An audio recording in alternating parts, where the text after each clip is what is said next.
Let's see how to make it so iPad doesn't turn off. In the first step, open settings. After that, select display and brightness.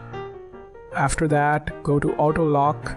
Now pick never off. In the next step, open settings. Now select battery. Now disable low power mode. In the next step, open settings. After that, select accessibility. Then tap on guided access. Later, enable guided access. In the next step, open settings.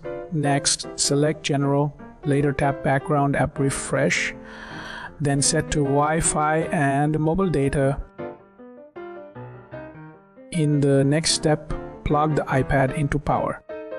After that, use an official charger. Later, maintain a steady power link. You are good to go.